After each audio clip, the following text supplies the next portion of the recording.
All right, so we got another pretty momentous decision here coming down from the Supreme Court of the United States of America. This one specifically on the affirmative action case, which we were sort of expecting to come down any moment as we were heading towards the end of their current session. So as pointed out here by NBC News, they say Supreme Court strikes down college affirmative action programs. So we're going to get into some of the basics of this in terms of what their arguments were for and against this, and then I'll give you guys my take. So they say here from NBC, the Supreme Court on Thursday struck down affirmative action programs at the University of North Carolina, or UNC, and at Harvard in a major victory for conservative activists, ending the systematic consideration of race in the administration's process.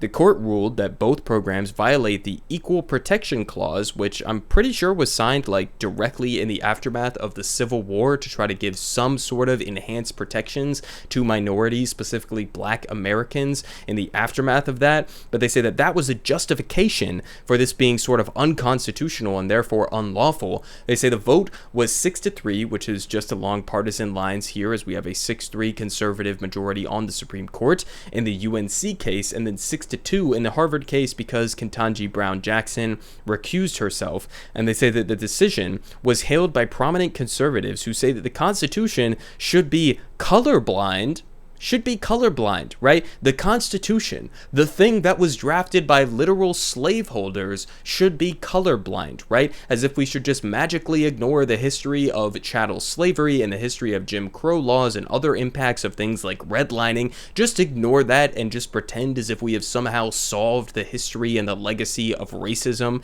and discrimination within the United States of America, right? We should just pretend as if all of those things have been completely solved, right? So that's a conservative position here. And they say with former President Donald Trump calling the ruling a great day for America. And they say that liberals, however, condemned the ruling, saying that affirmative action is a key tool for remedying historic race discrimination. And they got a quote here. They say it wasn't perfect, but there's no doubt that it helped offer new ladders of opportunity for those who, throughout American history, have too often been denied a chance to show how fast that they can climb, said former First Lady Michelle Obama, the first Black woman in that role. And President Joe Biden called the decision a severe disappointment, adding that his administration would provide guidance on how colleges could maintain diversity without violating the rule. And they continue here. They say the court effectively overturned the 2003 ruling of Grutter versus Bollinger, in which the court said that race could be considered as a factor in the administration's process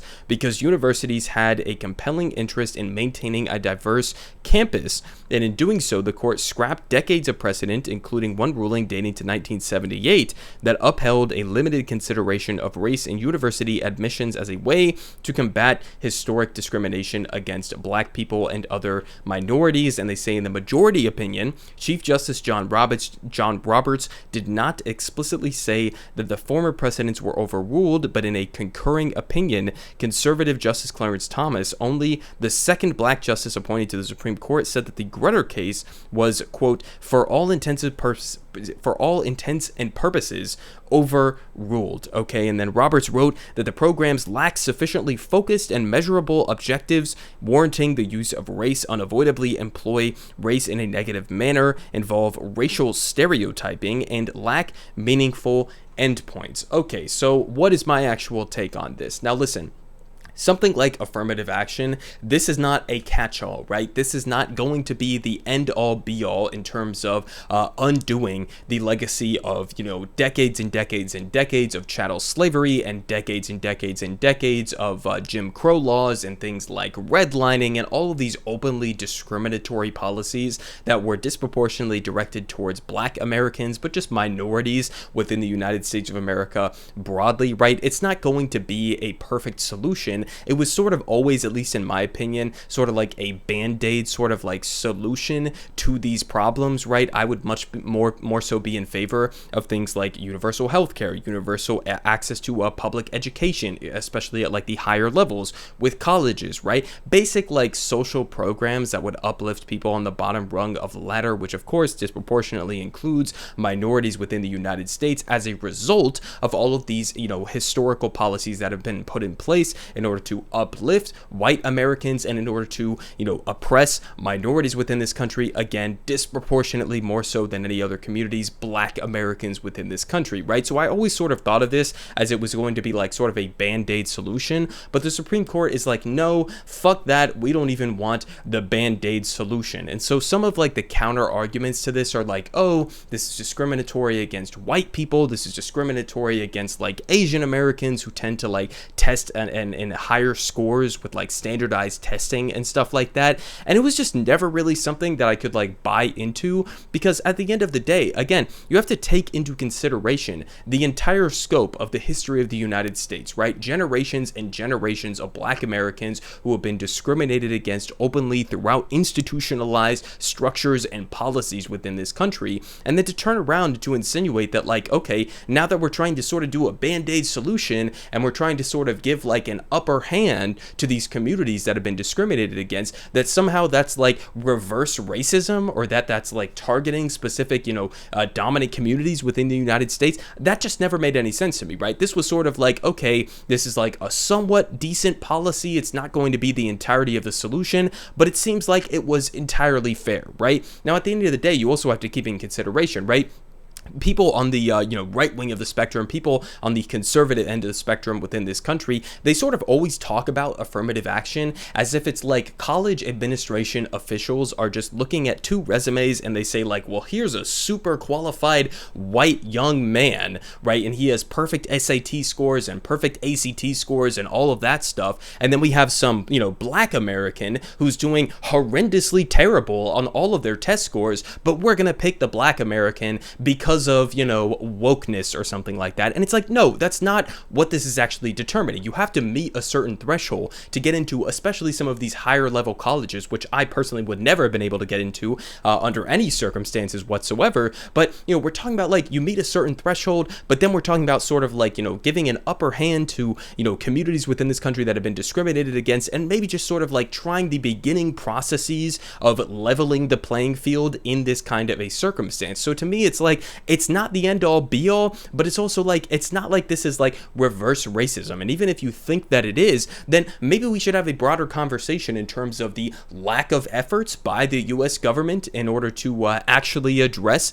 the disproportionate discrimination that black Americans have faced in this country for the entire history of the United States of America. Like, we have to, in some way, shape, or form, actually address the discrepancy here, right? Now, there are lots of conservative commentators, there are lots of conservative politicians who will like to hyper focus on like social issues and being like, oh, black fatherhoodless, or black fathers not being in the household, that's the reason why there's this massive black-white racial wealth gap, without taking into consideration any of the actual structural impacts of the history of the United States. And it's just like, this is just one of those things where it seems like it's pretty basic, right? We are not at the point, as conservatives like to point out in that one quote here, that like, oh, we should just magically pretend like we are a colorblind society now because we had a black American president in Barack Obama who really didn't even serve the interests of black Americans at the end of the day, right? Now we should just pretend. And they always use this like famous MLK quote that they'll trot out in the one instance that they want to quote MLK Jr.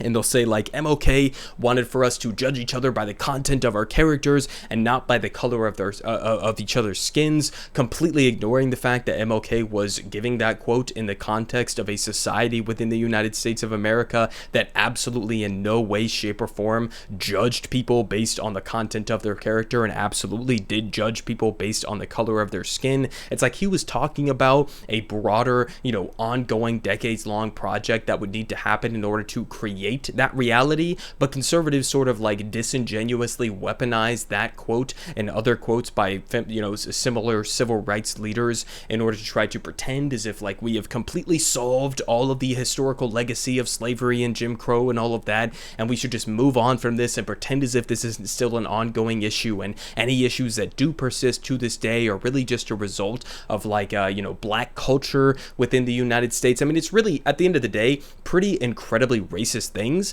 that they are trying to put forward, but this is just one of those decisions where it's like, this is going to have some sort of an impact in terms of, the future of, Black Americans or minority Americans to be able to be accepted into a lot of these higher education programs in a proportionate way. And so, again, it's not the end all be all, it's not the final solution, but at the same time, it's like, this is sort of like one of those first steps where I'm not against it. I don't think that it's unfair. I don't think that it's racist against white people or anything like that. But that seems to be the narrative that conservatives are running with right now. And it seems to be the narrative that a lot of these Supreme Court justices were running with as well. Now, another thing that I wanted to point out here is pointed out here by Alexandria Ocasio-Cortez. She says, if SCOTUS was serious about their ludicrous colorblindness claims, then they would have abolished legacy admissions, aka affirmative action for the privileged. And she points out here 70% of Harvard's legacy applicants, which was obviously one of the schools that was involved within this case, are white. 70% of these legacy applicants are white, meaning like they had some sort of a family member who went to Harvard previously, and that in some way, shape, or form assisted in their chances or their odds in getting into this kind of an institution. They say SCOTUS didn't touch that, which would have impacted them and their patrons. So, I mean, again, that's one of those things where it's like, if we want to have an actual conversation in terms of like a merit-based society, whatever that, actually means to conservatives, which is honestly in most cases completely delusional and detached from reality, right? They pretend as if somebody like Jeff Bezos or Elon Musk, they're simply working a million times harder than the average Tesla employee or the average, Amazon employee or something like that. And so they deserve to have hundreds and hundreds of billions of dollars at their disposal. But then you also have an example like this, specifically within the education departments, where it's like, okay, you want to talk about people being accepted into universities that is detached from the actual like test scores that they have, or detached from, whatever definition that you have for a meritocratic approach to education, right? Well, you would start with legacy admissions, because as she points out there, 70% of Harvard's legacy applicants are white, meaning that 70% of the students who are getting, disproportionate favorable administration, standards for their application process, that is because they have had family members who disproportionately benefited from the fact that they were white in those circumstances. So to me, it's like, again, it's a pretty simple issue. It doesn't seem like it should be that controversial. I mean, if you look at the polling data on this, it seems like it's sort of like 50-50 split. But at the end of the day, like, again, this isn't the catch-all be-all. This isn't going to be the final solution. It's not as if implementing affirmative action is going to actually uplift people on the bottom rung of the ladder, as if this is going to be some sort of like a revolutionary movement for the Black community here in the United States. But it's just sort of like one of those band-aid solutions that you would think in a functional society that has never seriously addressed the ongoing effects of the legacy of slavery and,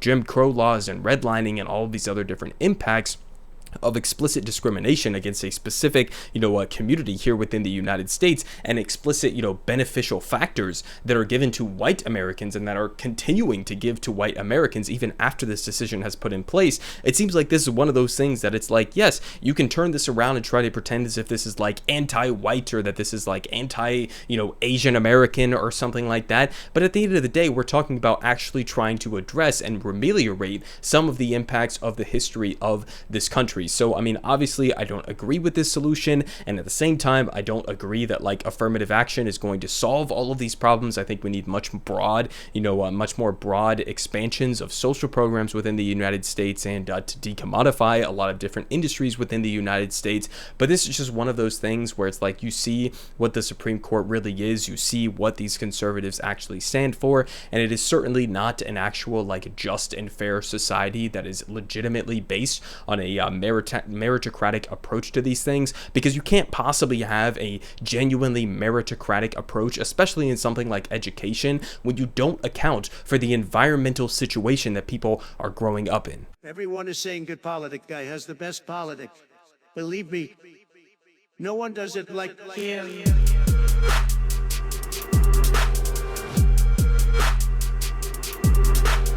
Believe me. Everyone is saying